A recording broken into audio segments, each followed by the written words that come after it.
Bonjour à tous, bonjour mes amis. Je vous fais cette petite vidéo pour illustrer la rivalité entre Kémy Séba et Bandakani. L'un va mettre l'autre dans la sauce. Tel est le titre d'une série de petites vidéos qu'on va faire sur la comparaison de ces deux grandes figures du panafricanisme. Dans cette première partie, nous allons parler de l'apparence vestimentaire. Car comme vous pouvez le voir sur cette photo, tous sont en tenue, quasiment tous sont en tenue africaine. En effet, le 11 décembre 2021, dans le cadre de la publicité pour la CAN, le Cameroun a organisé les awards, des Pan African Awards. Et au cours de cette réunion, Didier Dengue va rapporter qu'il y a eu un clash entre Kémy Séba et Bandakani. Et le clash est dû au fait que M. Bandakani avait invité sur le podium Kémy Séba qui avait refusé. Malgré l'insistance de Bandakani, Kémy Séba ne bronchera pas. Le Camerounais sera obligé d'aller le tirer de son siège sur l'estrade contre son gré. Kémy Séba affichera alors un air mécontent. Pendant cette cérémonie, Bandakani va déclarer deux mensonges. Qu'il dédie le prix aux dirigeants africains qualifiés de dictateurs par l'Occident et repris en cœur par certains panafricanistes. Deuxième mensonge, il dira qu'au Cameroun, les populations s'expriment librement et au pays de Paul Biya, aucun activiste n'a encore été expulsé pour ses opinions contre Yaoundé. Dans ces deux déclarations visant bien entendu Kémy Séba. Kémy Séba, en refusant son prix, va déclarer deux vérités. Je prendrai mon prix une fois que la lutte anticoloniale, le franc CFA et les dictateurs africains seront vaincus. Et deuxième déclaration, Bandakani a voulu me mettre dans la sauce, d'où le titre de cette série. Mais avant d'aller aux comparaisons, essayons de présenter ces deux grandes figures du panafricanisme. Kémy Séba, de son vrai nom, Stélio Gilles Robert Kapo-Chichi, est né le 9 décembre 1981 à Strasbourg. C'est un activiste anticolonialiste, chroniqueur, chef d'entreprise, essayiste. Il est une figure du radicalisme noir et du panafricanisme contemporain. Quant à André Gilbert Bandakani, il est né le 27 avril 1970 à Noubel, un quartier de la ville de Douala. Il est président fondateur du parti NMP. Il est aussi initiateur et pionnier du débat panafricain sur la chaîne panafricaine Afrique Média, où il soutient ce qu'il appelle les dictateurs. Bandakani est également consultant senior sur la même chaîne. Une fois ces présentations, allons donc au but. L'apparence vestimentaire. Vous voyez là une photo de Kémy Séba et une photo de Bandakani. Ça saute très vite aux yeux que ces deux-là s'habillent différemment. Pourquoi l'apparence vestimentaire est importante? Car vous vous rappelez, il y a quelques années, la société Marlboro se défendait de ne pas porter les couleurs du KKK. Bien entendu, du Ku Klux Klan. Au point où on se demandait, est-ce que les fumeurs de Marlboro sont-ils tous des antiracistes ou des antisémites? Très bonne question. Tout cela pour vous dire qu'il est important de se méfier des effigies, des emblèmes qu'on porte et qui viennent de je ne sais d'où et dont on ne comprend pas la signification. J'ai mis ici les photos qui rappellent ce message du président Thomas Sankara qui attirait déjà l'attention des Africains sur les dangers du néocolonialisme.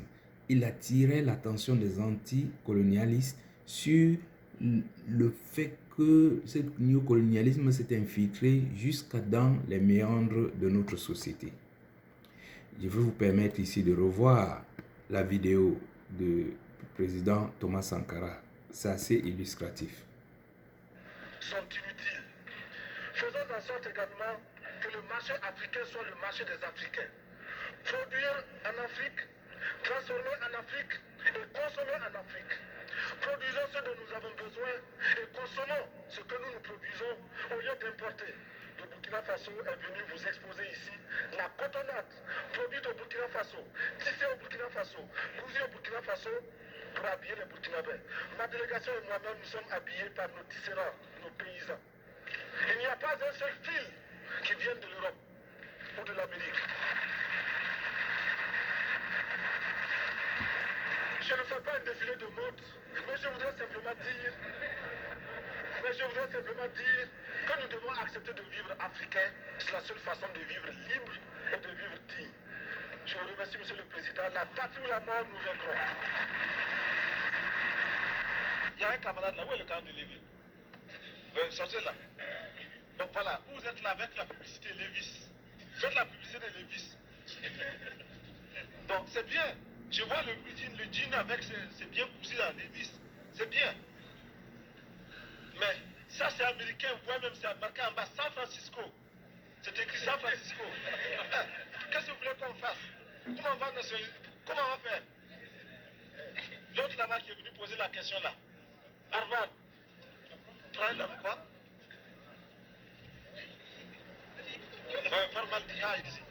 Formaldehyd, voilà. Mais ça veut dire quoi? Mais ici à Kayana, vous croyez qu'il n'y a pas de tisserand pour faire comme ça? La révolution est une victoire. L'échec appartient à la réaction et à la contre-révolution. Camarades, l'impérialisme, le néocolonialisme,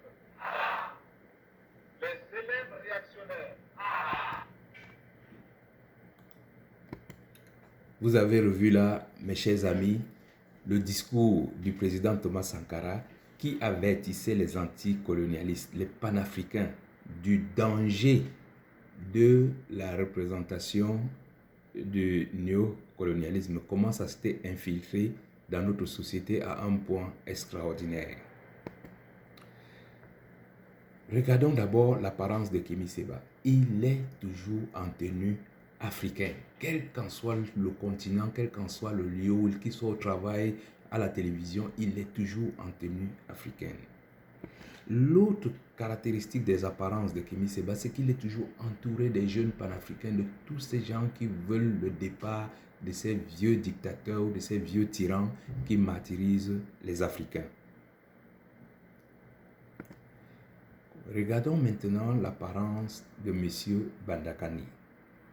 Et là, ça nous rappelle très bien, vous allez le voir, les images que nous venons du président Thomas Sankara que nous venons de voir.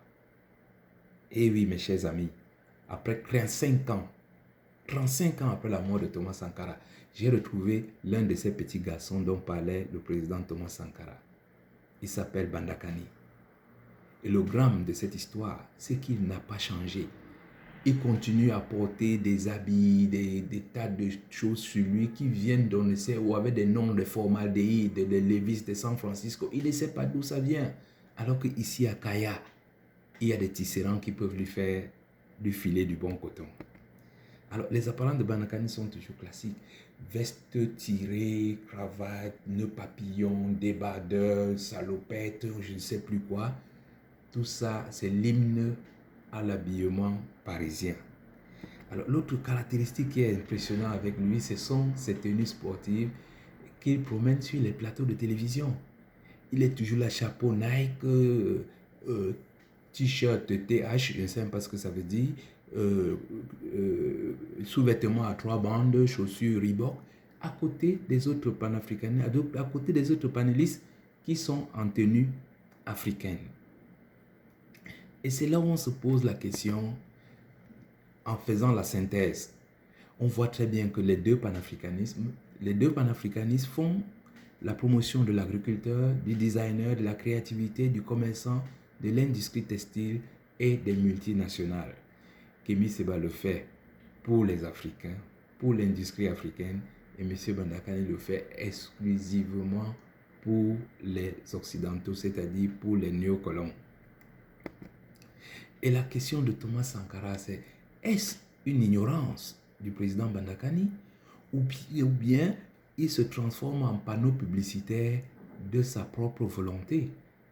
On le voit sur les plateaux de For You TV, de DBS, d'Afrique Média, dans les mêmes accoutrements. Et c'est là où il faut que j'attire l'attention de ces chaînes de télévision, à savoir la présentation de ces marques, de ces emblèmes, de ces multinationales, doit avoir le consentement. Ça doit être un consentement entre ces chaînes et ces sociétés, car c'est de la publicité. Or, la publicité, ça va dans les deux sens. Ces chaînes peuvent se retourner demain. Je veux dire, ces multinationales peuvent se retourner demain contre ces grandes chaînes africaines en les accusant d'apologie au panafricanisme. C'est-à-dire, vous ne pouvez pas demander à Al-Qaïda. Adidas ne va jamais accepter que Al-Qaïda aille faire la publicité avec ses effigies. De même, ces Occidentaux ne vont jamais accepter qu'on prône le panafricanisme avec leurs effigies. Donc, je ne sais pas ce qui se passe là, mais c'est vraiment une question que Thomas Sankara se poserait avec légitimité. Le message de Thomas Sankara reste le même. Et Bob Marley le disait, « Emancipate yourself from mental slavery ». Il faut changer tous ces noms-là. Haute-Volta, c'est Burkina Faso. Le président Sankara a donné le message. La Côte d'Or, c'est le Ghana. La Côte d'Ivoire, on ne sait pas encore ce que ce sera. La Côte de crevettes du président Banakani, on ne connaît pas encore le nom. Kémy Séba a pris les devants en changeant Stélio Gilles Robert en Kémy Séba. C'est un pas. Mais le mérite est plutôt à accorder au président Banakani qui a fait quand même des efforts. C'est-à-dire qu'il a tronqué les cravates, les nœuds papillons avec un pagne africain aux effigies de Paul Biya, 40 ans au pouvoir. Mais il a fait plus. Il nous a habitués maintenant à un chapeau, c'est-à-dire qu'il a détecté dans son quartier Nobel là-bas un petit confectionneur de chapeaux qui lui permet de continuer à faire sa publicité pour les multinationales, mais avec une petite touche d'africain. Donc on le voit en veste et cravate avec ce petit chapeau, on le voit en Puma, Adidas, toujours avec le même petit chapeau. Donc chapeau au président Banakani qui a quand même fait un effort. Donc en conclusion de cette première partie, je dirais que Banakani s'est mis lui-même dans la sauce. C'est pas Kémy Séba qui l'a mis dans cette histoire-là, en abhorrant les tenues du soldat du RDPC ou en se transformant en panneau publicitaire pour les multinationales occidentales. Et je profite pour dire à tous les panafricains, c'est vrai que l'habit ne fait pas le moine, mais avouons-le, on reconnaît le moine par son habit. Donc, chers grands frères, tous ces grands universitaires, tous ces gens que nous voyons, tous ces grands panafricains qui se déploient jour et nuit, qui dépensent leur énergie pour nous informer, pour nous éveiller, s'il vous plaît, notre continent a 58 pays avec des tenues vestimentaires extraordinaires. Allez quand même au moins faire valoir, vous êtes les ambassadeurs de l'Afrique, faites valoir cette mode africaine-là, que de vous pavaner tels des panneaux publicitaires avec cette tenue des Occidentaux.